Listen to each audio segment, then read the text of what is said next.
Why? Why? After all this searching, I still cannot find it. Was it all a lie? Have I done this all for nothing? Oh, my dear son.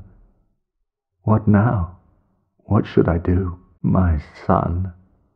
My dear, dear son. In the first Dark Souls, we come across a fellow undead by the name of Solaire from the distant land of Astora. Solaire is seeking his son. No, not a child, but rather a literal son. Throughout the game, we never truly understand exactly what he means by that. Perhaps he is just using that as a metaphor for completing the quest of the chosen undead.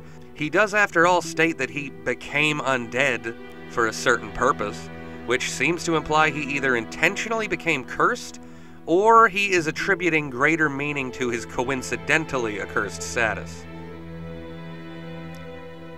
Solaire pops up at several intervals in the game, usually just as chipper as ever, ready and willing to help us through jolly cooperation.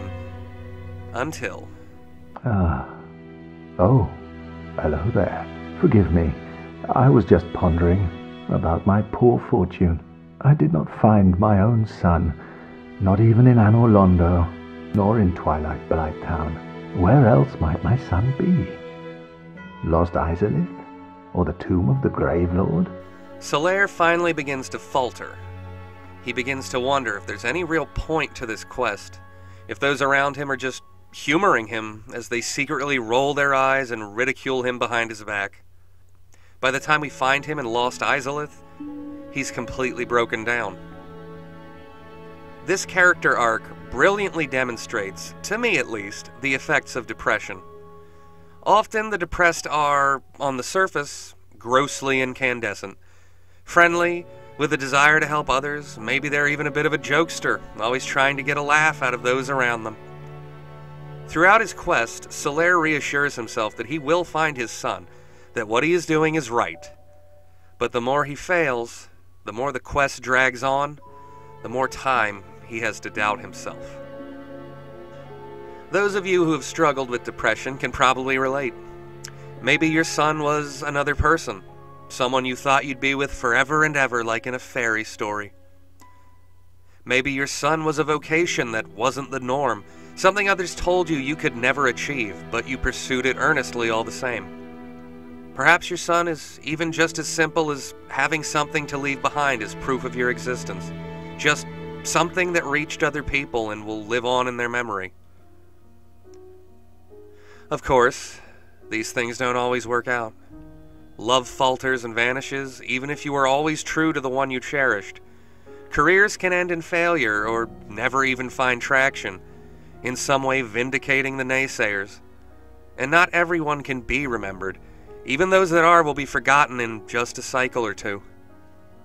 Miyazaki has gone on record that Solaire being consumed by chaos is the expected ending. Our saving him and him linking the fire in his own world is the good ending. One can also draw parallels to depression here, as only with the help of a friend can Solaire reach his goal. And sometimes, when you're stuck in a rut, all you really need is a friend to offer you a hand, to pull you out of that.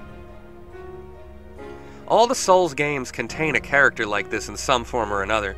Demon's Souls had Ostrava, a prince looking for answers, hoping to save his country and make his father see reason. Dark Souls 2 had Lucatiel, in search of not only a reprieve from her curse, but also her lost brother. Bloodborne has Eileen the Crow, the hunter of hunters who will either die or go mad without our help. Dark Souls 3 had Henri, who proves that even completing your quest may not bring you any real peace. Ultimately, even if you do succeed, what then? Humans are just like the undead. We need an ever-moving goalpost, something to chase and yearn for, or we fall apart.